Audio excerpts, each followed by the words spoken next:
So tonight is a short little video because it was my day off. I'm not going to get as much done as I wanted with you all. I apologize about that. I was going to do some more question and answers tonight, but I feel a little bit...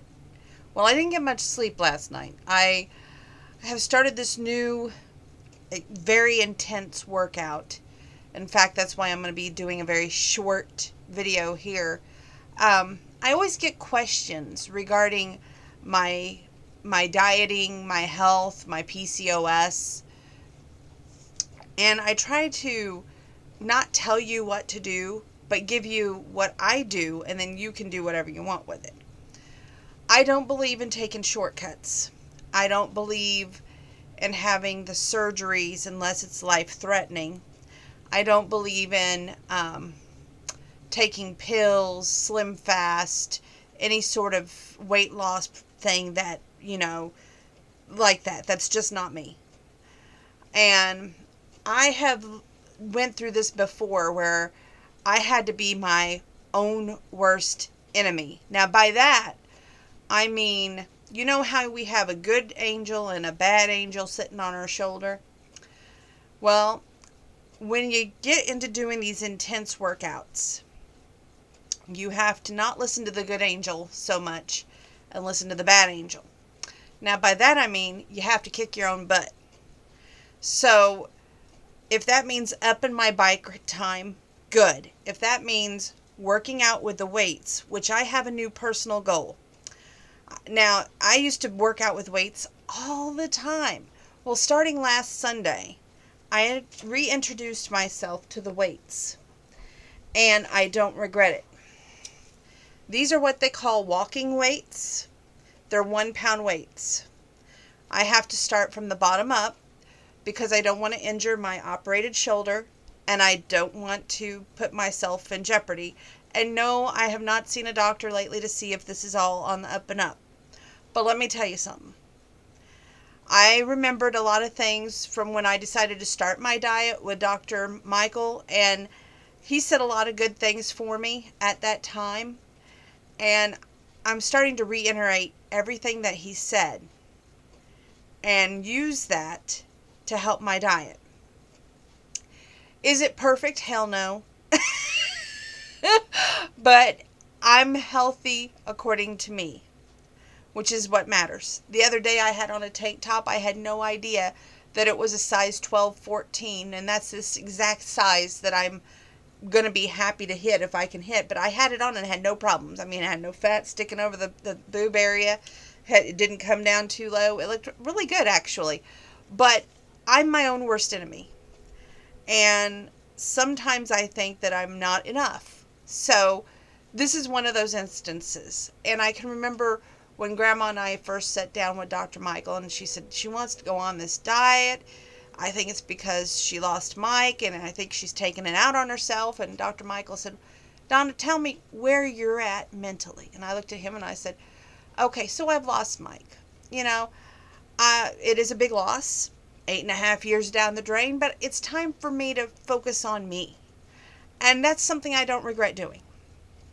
And during that time, I was able to accomplish my goals and take amazing pictures. Yeah, well, that's nice and everything, but it's not what I wanted.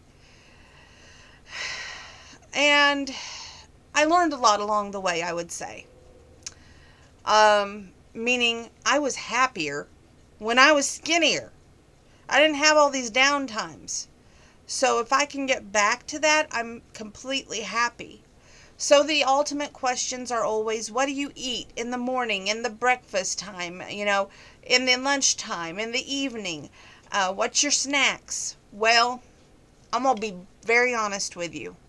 During this downtime with Grandma, I was starting to take it out on myself again, only resorting to food instead of saying no to food. And with PCOS, it's all in what you eat, because your body is your temple and you should always cherish your temple. And if you don't, then your temple's going to act up. So here's what I've started doing. It may not be the healthiest. It may not be for everybody, but this is for me. Now, when it comes to breakfast, I'm eating a banana, I'm drinking that much orange juice, not orange juice, but apple juice in a glass. I'm drinking about that much milk because I'm just not digging milk. And oatmeal, preferably apple cinnamon. And that's breakfast, okay? And then we're going to go to lunch. Because the oatmeal's good. It sustains that tummy to make you not so hungry until then. When lunch hits, I can remember Dr. Michael and I had this conversation, and he said, Donna, one meal, give me one meal where it's not fattening. And he goes, by that I mean you could eat oatmeal, you can eat any kind of cereal you want. He said, you could have soup. Any kind of soup you want. And at the time I thought, ew, soup. But let me tell you, I have become a Campbell's taste tester, if you will. I'm tasting more soups this time around than I've ever tasted before, and some of them ain't all that bad. Just saying. I never was a vegetable person with beef stock until recently, and I gotta tell you, it tastes pretty good. So I eat that for my lunch, and then my last break. On my lunch also I get an apple, just a red delicious apple, and I cut that puppy up and eat it. It's good. From my last break, grapes. And then when we go out to eat, that's my naughty meal. That's what I call my naughty meal, because I allow myself French fries, which is not good at all, but it's a small, not a medium, not a large. And I've eat a grilled chicken usually, which is, but it is what it is. That's my naughty meal. And by Christmas time, I want to be lifting 10 pounds. Which is not that much to me, but I don't want that chiseled arm. I just want the definition of the chiseled arm again. That's what I was starting to get when I got up to 5 pounds, and that's where I fell off. But I hope and I pray that I can get up to 10 pounds by Christmas. Anyway, back to what I was saying. The thing of it is, it's all about what you want, and it's all about how you want to do it. I don't recommend starving yourself, no. The body needs food to live. But every time I get hungry, every time I'm like, you know what sounds really good right now? Something salty, something sweet. My best friend has been water. Yes, flavored water usually, like strawberry, watermelon, something to that effect. But my favorite store, we went to go see them today, and they were out of my favorite drink, which is flavored water. So unfortunately, the next 4 days, I'm going to be running on fumes. I have a few flavors left, but I'm running low on my stock, and that's not good for anybody, let me tell you. So hopefully it can keep me busy until my next day off, which will be Monday. And that's when I probably will see you guys again. I don't know if I'll see you guys again Monday or not. It all depends on how life works out. You know, Monday is usually Raw night. Speaking of TV, I watched Dog and Beth tonight with Dog on the Hunt. And if you didn't cry at the end of that was just, it was so moving. I mean, Mother's Day, and I love Leland to death, and especially when he started crying and he made the comment that he had friends that had lost family members too soon, and he didn't know how he was going to handle it, and his wife was asking him, are you okay? Which, that whole family dynamic was astounding, and that was a great show to watch. Thank you, Dog, for letting us see that. It was just personal. It was touching. Great show. And by the way, great chase, too. Then I also watched AEW. And I could not miss Jon Moxley or Chris Jericho, Painmaker. I'm sorry. Those two guys, I just can't miss them. And, of course, JR and that ring announcer. I didn't see that referee tonight. Al Hebner? Yeah, that's him. I didn't see him. I wonder where he was at. But Darby, woo! I don't particularly care for all the writing that he had on himself or the skateboarding, but he was quite talented tonight. He gave Jericho a run for his money. And I didn't like how Jon Moxley walked away from a fight, but maybe he'll make up for it next week. Anyway, with that being said,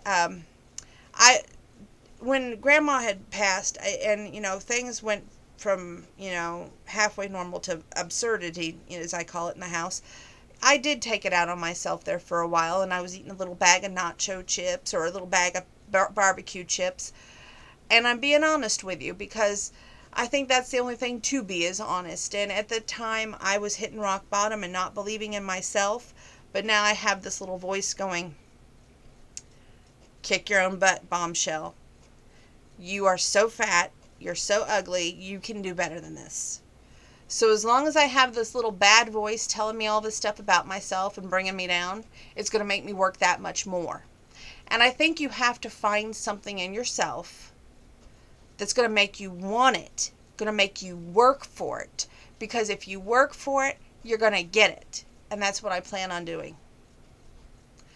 So I hope that if it's important to you to lose weight, you don't take a shortcut. Do it the hard way. It'll mean more. It'll make you wish that you took into appreciation of yourself that much more. And I'm doing a lot of knee work right now.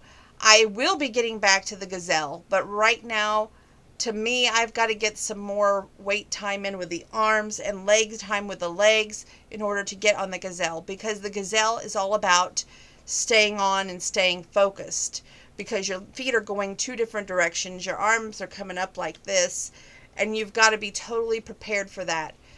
I tried it a couple of times, and I'll be honest, I stayed on, I did great, but I didn't feel 110.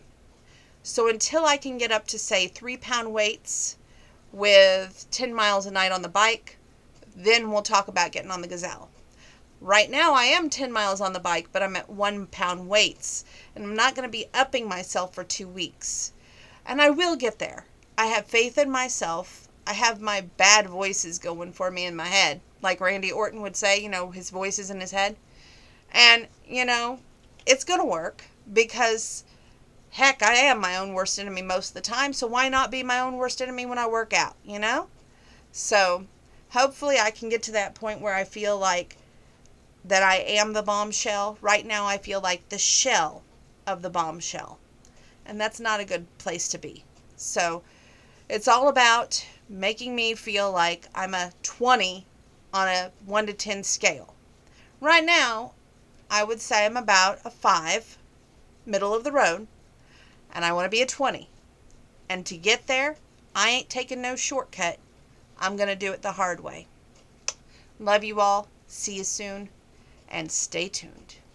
Oh, before I leave you, what book am I reading? I knew that question was going to come up.